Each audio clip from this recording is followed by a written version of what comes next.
الحمد لله رب العالمين والصلاة والسلام على أشرف الأنبياء والمرسلين نبينا محمد وعلى آله وأصحابه أجمعين.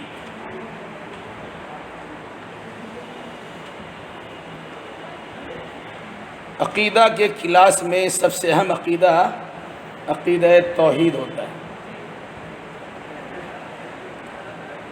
کسی بھی عمل کی قبولیت کے لیے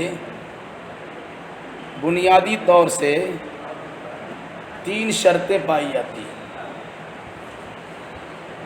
پہلی شرط یہ ہے کہ عمل کرنے والا ایماندار ہو، یعنی موحد ایمان والا، جس کے یہاں شرک نہیں پایا جاتا، عقیدے کی درستگی. دوسری شرط یہ ہے کہ وہ عمل اللہ کے نبی صلی اللہ علیہ وسلم کی سنت کے مطابق ہو. اور تیسری شرط یہ ہے کہ وہ عمل ریا نمود، دکھاوے سے پاک ہو. جب کسی عمل میں یہ 3 شرطیں پائی جائیں گی تب وہ عمل اللہ کی بارگاہ میں مقبول ہوگا. ٹھیک ہے؟ پہلی شرط کیا تھی؟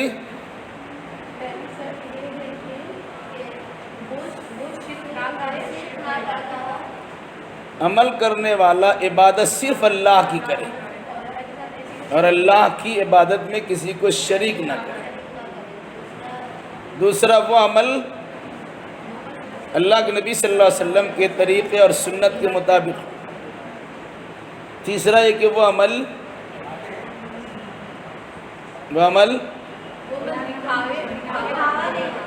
ریا نمود سے پاک ہو، ریاکاری سے پاک ہو، تب وہ عمل اللہ کی بارگاہ میں مقبول ہوتا ہے. اگر کسی کو آسانی کے ساتھ اب توحید کی 3 قسموں کو سمجھانا چاہیں تو قرآن مجید کی کون سی سورہ پڑھیں گے آپ؟ سوچ سمجھ کے جواب دیں. توحید کی 3 قسمیں قرآن مقدس کی کون سی اس سورہ میں ہے جو سورہ عام طور سے لوگوں کو یاد بھی ہے؟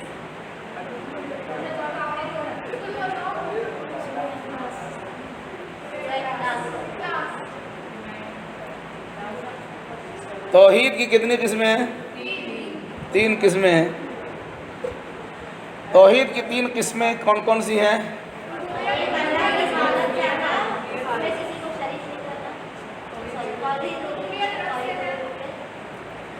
اس کے کچھ نام ہیں: توحید ربوبیت، توحید اسماء و صفات اور توحید الوہیت. کفار و مشرکین کون سی 2 توحید کو مانتے تھے؟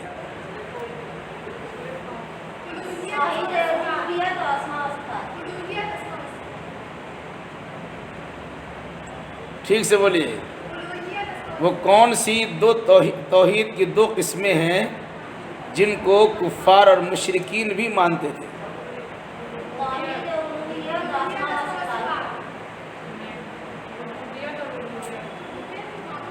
ایک دم صحیح نہیں، غلط ہے.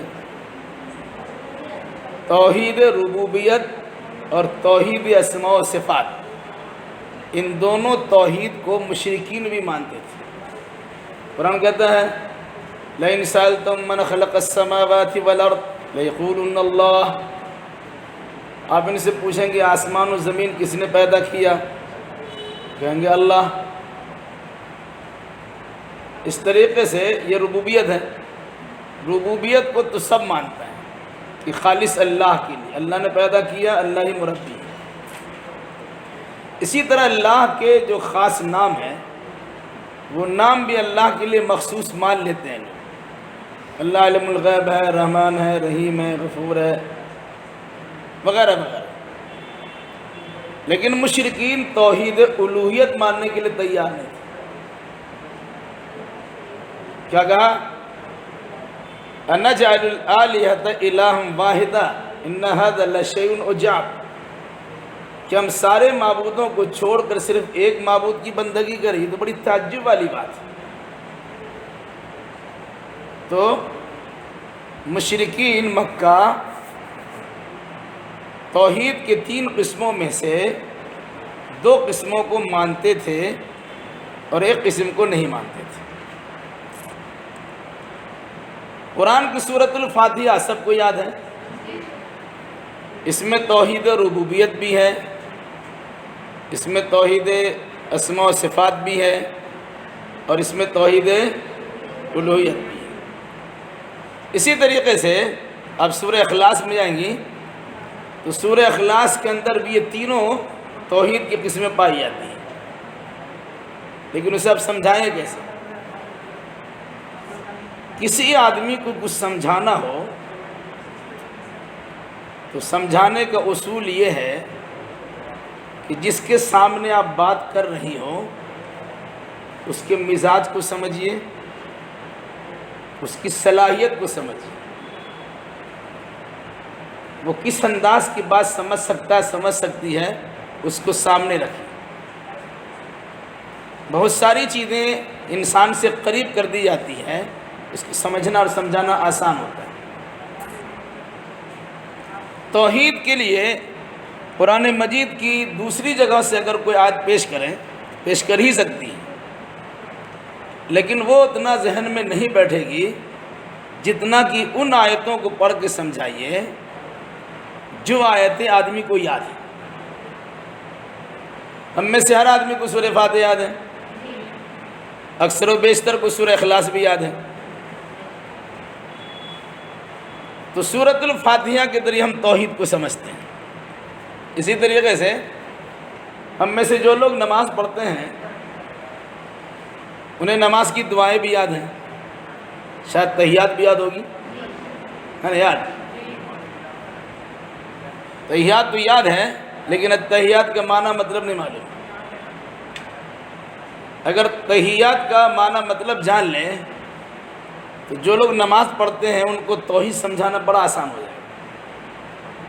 سورہ فاتحہ کو اگر ہم اچھی طرح جان لیں تو جن کو بھی سورہ فاتحہ یاد ہے اپنے سورہ فاتحہ کے ذریعے سے توحید کا درس بڑے اچھے انداز میں دے سکتی ہیں۔ جیسے الحمدللہ رب العالمین الرحمن الرحیم مالک یوم الدین۔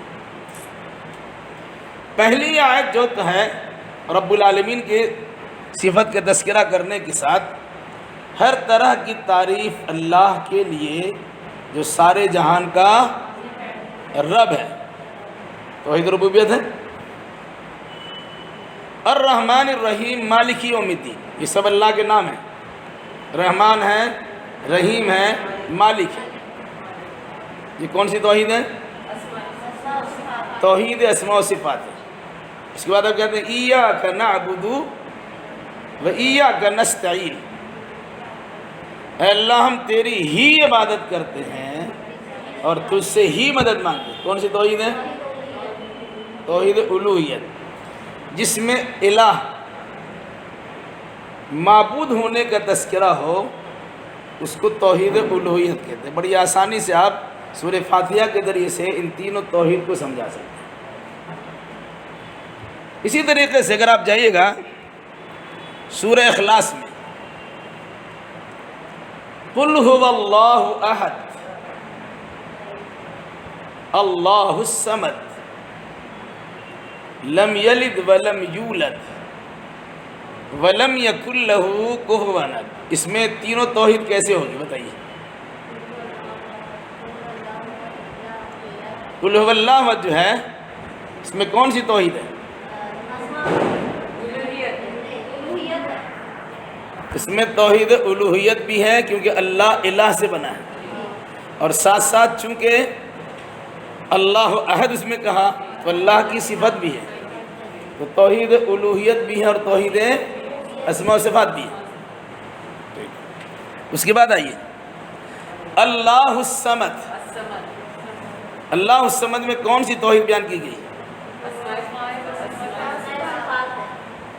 اگر اسماء و صفات ہی صرف بیان کیا گیا تو ہم کیسے کہہ سکتے ہیں کہ اس سورے میں توحید الوہیت بھی ہے، توحید ربوبیت بھی ہے اور توحید اسماء و صفات بھی ہے.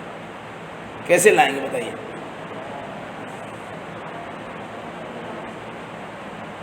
کیسے؟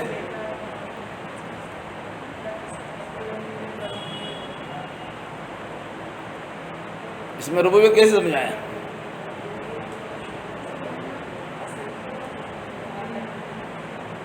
نہیں، اس میں عبادت کے لفظ بھی نہیں ہے.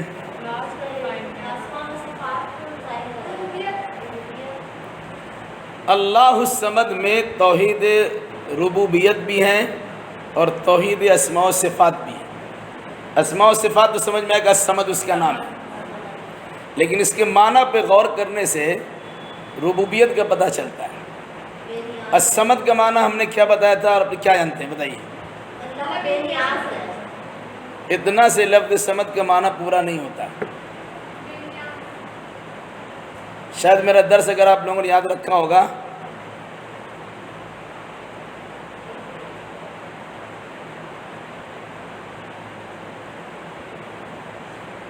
نہیں دوسری طرف تفصیل چلے گی.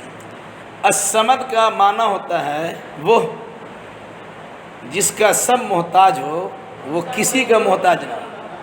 بتایا تھا مطلب کیا ہوا؟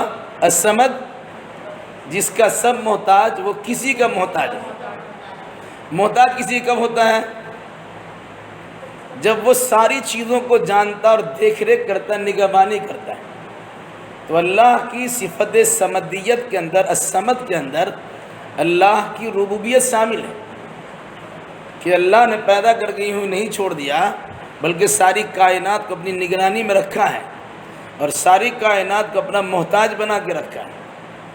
سب اللہ کا محتاج ہے، اللہ کسی کا محتاج نہیں.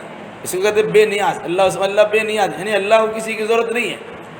صرف اسی سے یہ کہہ دینے سے الصمد کا معنی پورا نہیں ہوتا ہے. تو اس کا ایک حصہ ہوا اللہ کسی کا محتاج نہیں ہے، سب اللہ کا محتاج ہے. اس کے بعد لم یلد ولم یولد ولم یکن لہ کفوا احد، یہ سب اسماء صفات میں ہیں. اسی طریقے سے ہم لوگ تحیات پڑھتے ہیں. تحیات سنو، ٹھیک ہے سناؤ، تجوید کے ساتھ سناؤ. دیکھ کے ربوبیت اور الوہیت میں فرق یہ ہے. ربوبیت نگرانی کرنے والا، نگہبانی کرنے والا، اور الوہیت جس میں اللہ کی ہی عبادت کی جاتی ہے. مکہ کفار مشرکین اللہ کو خالق بھی مانتے تھے، مالک مانتے تھے، رب مانتے تھے، لیکن اللہ کو معبود برحق نہیں مانتے تھے. بولا اللہ کے ساتھ عبادت کے لیے کسی اور کو بھی ہم شامل کر سکتے ہیں. تو ربوبیت میں اور اسماء و صفات میں شرک کم کرتے تھے، لیکن الوہیت میں، عبادت میں لوگ شریک کرتے تھے. اور اصلی توحید در حقیقت توحید الوہیت ہی ہے. اسی لیے پڑھتے ہیں اشہد اللہ الہ الا اللہ. کیا معنی ہوا؟ میں گواہی دیتا ہوں، میں گواہی دیتی ہوں کہ اللہ کے سوا عبادت کے لائق کوئی نہیں ہے. ٹھیک ہے؟ اس لیے اصل کلمہ توحید میں اصل توحید الوہیت ہی ہے. اس کو یاد رکھنا چاہیے. باقی اسماء و صفات تو ہے ہی، اس کو سب لوگ مانتے ہیں. جی، التحیات کے ذریعے سے ہم توحید کو سمجھ بھی سکتے ہیں اور توحید کو سمجھا بھی سکتے ہیں بڑے آسانی کے ساتھ. عبادت کی 3 صورتیں ہوتی ہیں. کتنی؟ انسان زبان سے عبادت کرتا ہے، انسان جسم سے عبادت کرتا ہے، انسان مال سے عبادت کرتا ہے. اس کو کہتے ہیں قولی عبادت، فعلی عبادت، مالی عبادت. ٹھیک ہے؟ قولی یعنی بولنا. قولی عبادت کی مثال کیا ہے؟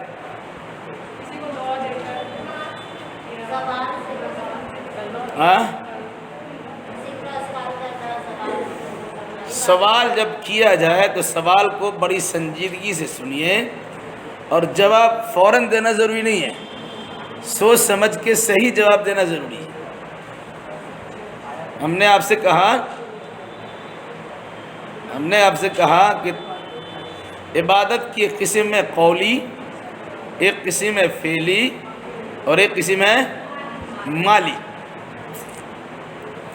انسان عبادت کرتا ہے اپنی زبان سے، سورہ فاتحہ پڑھا زبان سے عبادت ہے، لا الہ پڑھا زبان سے عبادت ہے، الحمدللہ پڑھا زبان سے عبادت ہے، دعوت و تبلیغ کیا زبان سے عبادت ہے، سبحان اللہ الحمدللہ اللہ اکبر تسبیح و تحلیل کیا یہ زبان سے عبادت ہے، ٹھیک ہے۔ بعض عبادتیں زبانی بھی ہوتی ہے اور جسمانی بھی ہوتی ہیں، یعنی قولی بھی ہوتی ہے اور فعلی بھی ہوتی ہے۔ جیسے نماز ہم پڑھتے ہیں تو نماز میں قول بھی ہے اور نماز میں فعل بھی ہے نا۔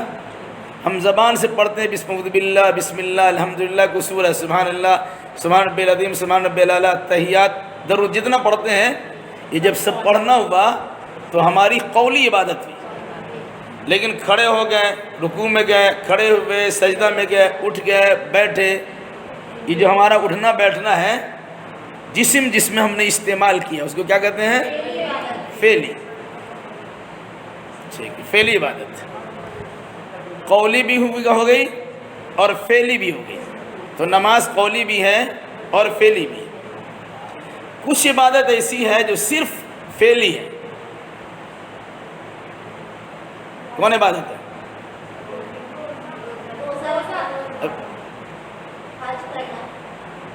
وہ تو مالی عبادت ہے۔ ابھی رمضان آ رہا ہے، اب ٹھیک ہے ابھی رمضان آ رہا ہے، رمضان کے روزے ہم رکھیں گے زبان سے مال خرچ کر کے، جسم سے نماز روزہ رکھیں گے، ٹھیک ہے، تو روزہ جو ہے خالص جسمانی عبادت ہے، یعنی اس کو آپ کہیے گا فعلی عبادت،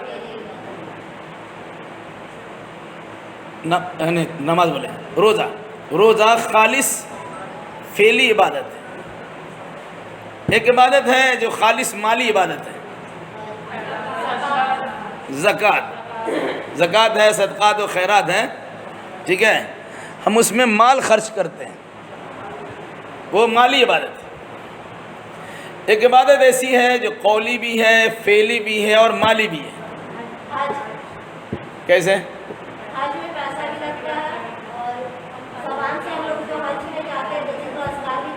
ٹھیک ہے، ماشاءاللہ ماشاءاللہ، تو زبان سے ہم پڑھتے لبیک اللہم لبیک لبیک لا شریک لک لبیک ان الحمد والنعمت لک والملک لا شریک لک، زبان سے پڑھا۔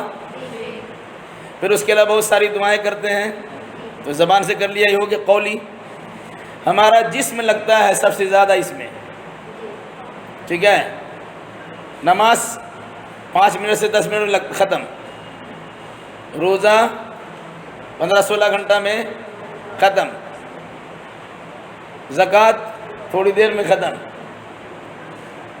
حج کئی دن لگتے اس میں،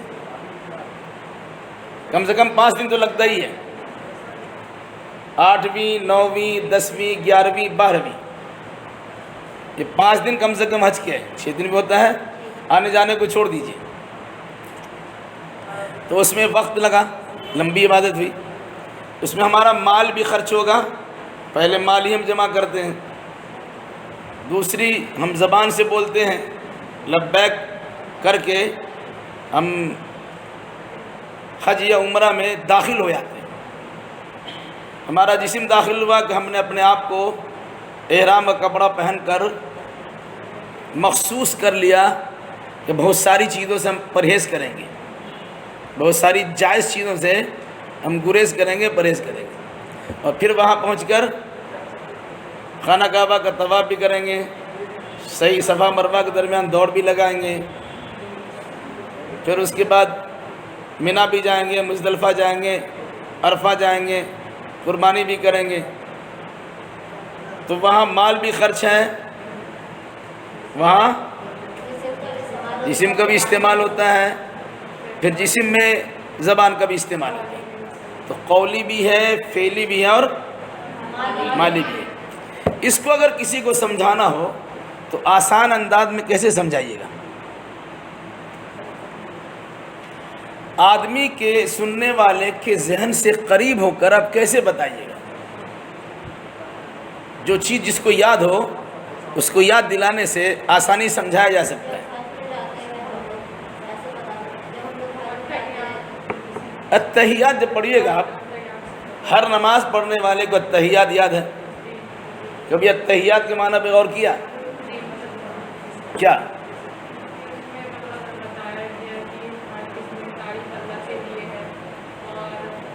جو تحیات کا معنی بتائیے، تقریر مت کرو۔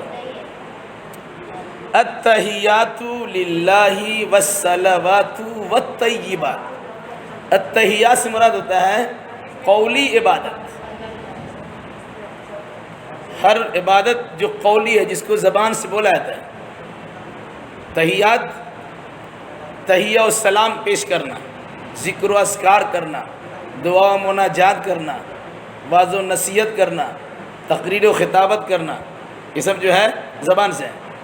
تو کہا التحیات للہ، ساری قولی عبادتیں کس کے لیے؟ اللہ کے لیے۔ ہم ذکر کریں گے کس کا؟ اللہ کا۔ ہم دعا کریں گے اللہ سے، تسبیح و تحلیل کریں گے اللہ کی۔ تو التحیات میں کون سی بات ہے؟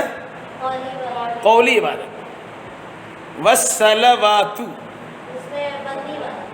ہاں، والصلوات سے مراد ساری بدنی عبادتیں، اس میں نماز بھی ہے، روزہ بھی ہے، حج بھی ہے، اور دیگر عبادات بھی ہے جس میں آپ کا جسم لگتا ہے۔ تو الصلوات سے مراد ساری بدنی عبادتیں، قولی عبادتیں اور بدنی عبادتیں۔ اس کے بعد ہے والطیبات۔ طیبات سے مراد پاکیزہ و حلال رزق روزی۔ تو طیبات سے مراد کیا ہو جائے گا؟ مالی عبادت۔ کس کے لیے؟ التحیات للہ والصلوات والطیبات، قولی عبادت، جسمانی عبادت یا بدنی عبادت، اور مالی عبادت۔ کس کے لیے ہے؟ اللہ کے لیے۔ تو کسی کو سمجھانا ہو کہ عبادت کی 3 شکلیں ہوتی ہیں، عبادت کی قبولیت کی 3 شرطیں الگ ہیں، ٹھیک ہے؟ عبادت کی شکلیں 3 یہ الگ ہیں، یاد رکھیے گا۔ ان 3 شکلوں کی ادائیگی جس پر قبولیت کی مہر لگ سکے، ان 3 شرطوں کے ساتھ ہے کہ عبادت صرف اللہ کے لیے کریں گے، چاہے زبانی عبادت ہو، قولی عبادت ہو، یا بدنی عبادت ہو، یا مالی عبادت ہو۔ آپ نے ذکر و اذکار کیا، کسی کو دکھانے کے لیے گیا کام سے، ذکر و اذکار کیا، اللہ کی خوب تعریف کی، ایسی تعریف کی جو قرآن و حدیث میں نہیں، منمانی کیا۔ تعریف تو بہت آپ نے کیا، لیکن اللہ کے نبی کے طریقے کے مطابق نہیں کیا۔ تو طریقہ اگر نہیں ہے تو تعریف جیسی بھی کر دیجئے بیکار ہے۔ آپ کا الحمدللہ نماز پڑھنا ہے، اس کو چھوڑے کچھ اور پڑھنا شروع کر دیجئے۔ اللہ کے نبی صلی اللہ علیہ وسلم نے سکھایا کہ مجھ پر اس طرح درود پڑھو، اللہم صلی علی محمد وعلی آل محمد، ہے نا؟ تو پڑھتے کیا؟ مصطفیٰ جان رحمت پہ لاکھوں سلام۔ مطلب کیا ہوا؟ کہ جو درود اللہ کے نبی صلی اللہ علیہ وسلم نے سکھلائی، ہم اس کو وزن نہیں دیتے۔ اور جو مڈل انڈیا ہے یا دنیا کسی خطے کا تیار کردہ درود ہے، ہم اسی کو پڑھتے ہیں۔ اس طرح اللہ کی تعریف اپنی زبان سے کرنا، اپنے منمانی طریقے سے،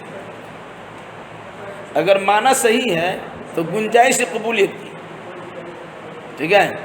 اور اگر خلاف سنت ہے تو کبھی قبول نہیں ہوگا۔ اس لیے یاد رکھیے گا کہ عبادت کی قبولیت کے لیے 3 شرطیں ہیں: اللہ کے لیے عبادت ہو، رسول اللہ کے طریقے کے مطابق ہو، اور ریا نمو سے پاک ہو۔ عبادت کی 3 صورتیں ہیں. کیسی کون صورتیں ہیں؟ قولی عبادت ہے جس کو ہم زبان سے ادا کرتے ہیں، بدنی عبادت ہے جس کو ہم جسم کے اعضاء و جوارح سے ادا کرتے ہیں، مالی عبادت ہے جس میں ہم مال خرچ کرتے ہیں. یہ تینوں عبادتیں اگر ہم نے خوب اللہ اللہ کیا، صرف اس لیے کہ لوگ سنیں بڑا متقی پرہیزگار ہے، بہت اللہ اللہ کرتا ہے، کیا کام سے ہم نے تہجد گزاری کی، لمبا ہم نماز پڑھ رہے تھے، کوئی آدمی آ گیا اور لمبا ٹان دیا، ہوتا ہے جھٹپٹ نماز پڑھ رہے تھے، لیکن دیکھو ہماری نماز کو دیکھ رہا ہے یا دیکھ رہی ہے، برابر سکون سے پڑھیں گے تو وہاں آپ کی توجہ دوسری طرف چلی گئی، نمائش میں چلے گی، دکھاوا میں چلے گی. اسی طریقے سے کوئی بات ہم کر رہے ہیں جس میں مال خرچ کیا ہے، صدقہ دیا، خیرات دیا، فطرہ دیا، زکوٰۃ دیا، جس سے مال خرچ کرتے ہیں. ایک تو اللہ کے نبی کے طریقے کے مطابق ہونا چاہیے، دوسرا اللہ کے لیے ہونا چاہیے، تیسرا دکھاوے سے پاک ہونا چاہیے، چاہے زبان کی عبادت ہو، چاہے جسم کی عبادت ہو، چاہے مال والی عبادت ہو. اسی کو سکھایا گیا التحیات للہ والصلوات والطیبات السلام علیک ایہا النبی ورحمۃ اللہ وبرکاتہ السلام علینا وعلی عباد اللہ الصالحین اشہد ان لا الہ الا اللہ واشہد ان محمد عبدہ ورسولہ. اب یاد رکھیے گا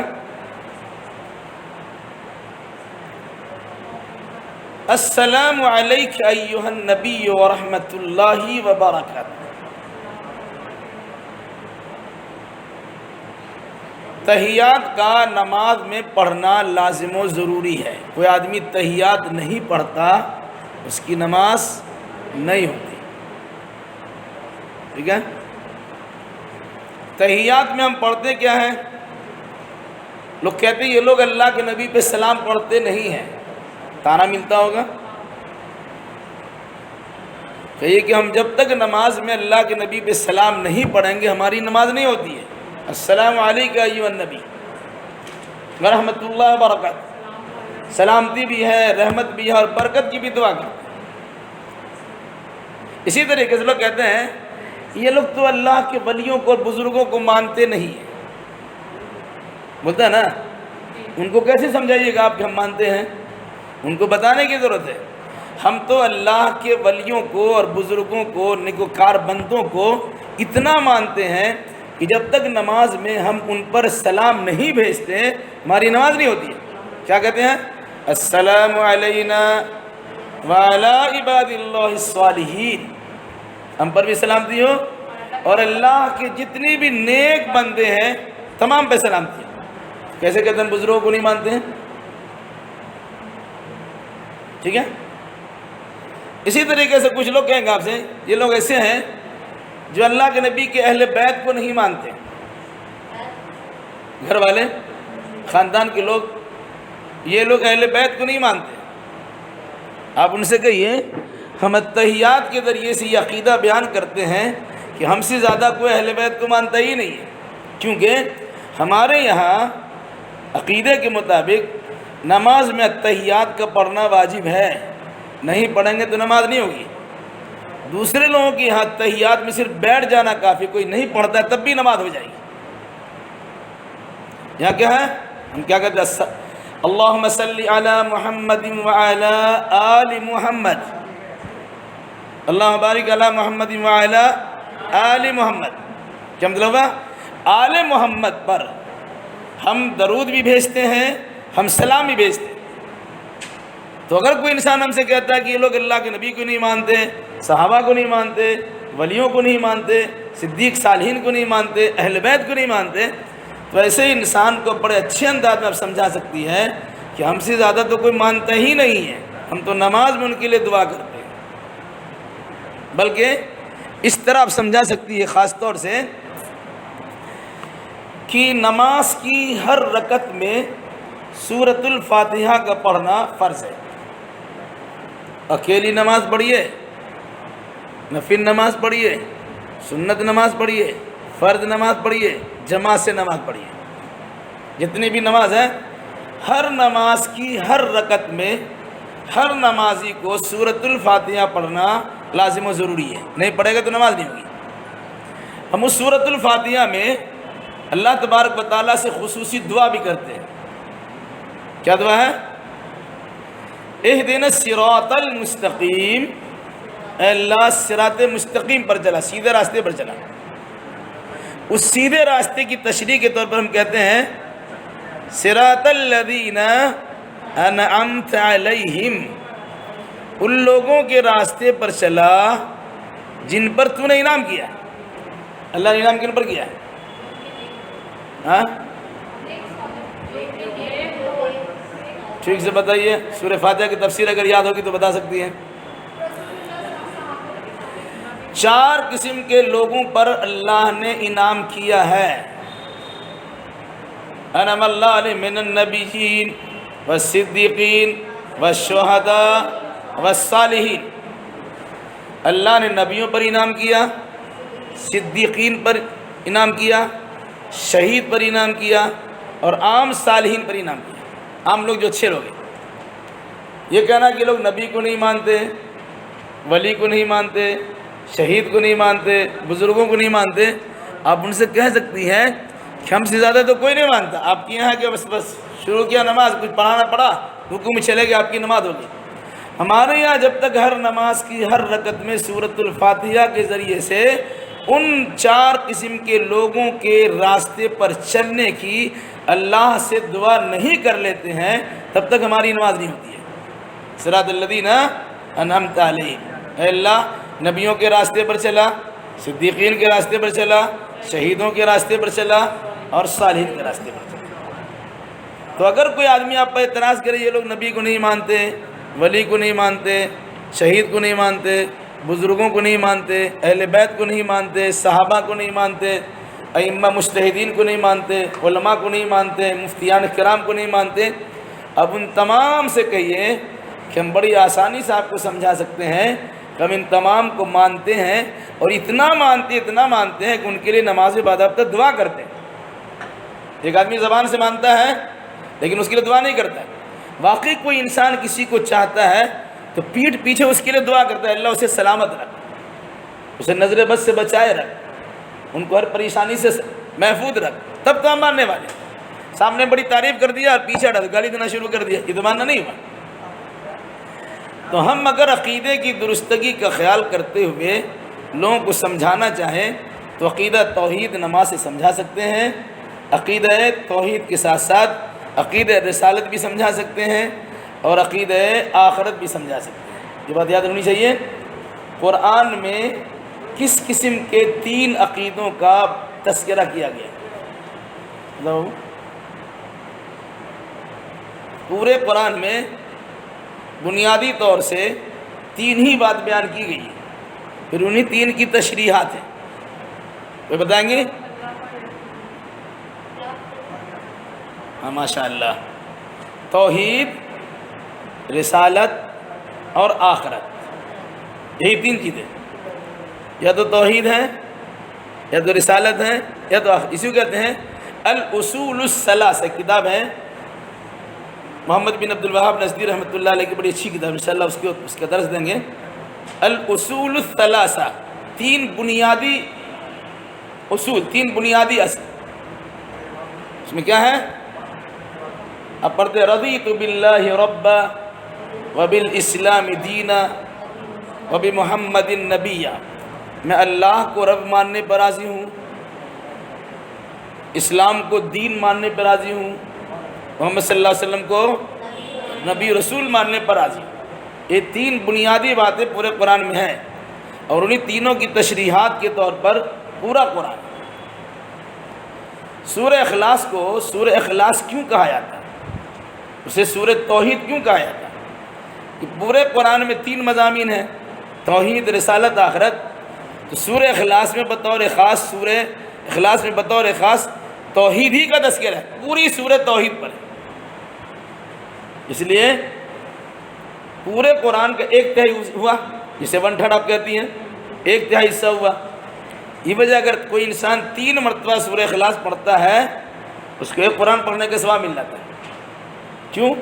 اس میں 3 مضامین میں سے ایک مضمون بطور خاص بیان کیا گیا. ہمیں اس چیز کو اس انداز سے یاد کرنا چاہیے تاکہ اپنے بہنوں کو، سہیلیوں کو، دوست احباب، رشتہ دار کو ہم توحید کو بڑے اچھے انداز میں آسانی سے سمجھا سکتے ہیں. جو ہم کو یاد ہے اور جو سامنے والوں کو یاد ہے اس کے ذریعے سمجھانا بڑا آسان ہوتا ہے. امید ہے کہ سمجھ گئے آپ. کوئی آپ سے پوچھے توحید سمجھا دیجئے تو کیسے سمجھائیے گا؟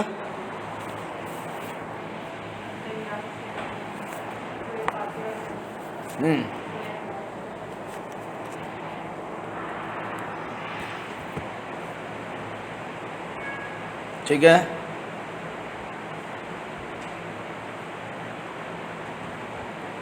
ٹھیک ہے.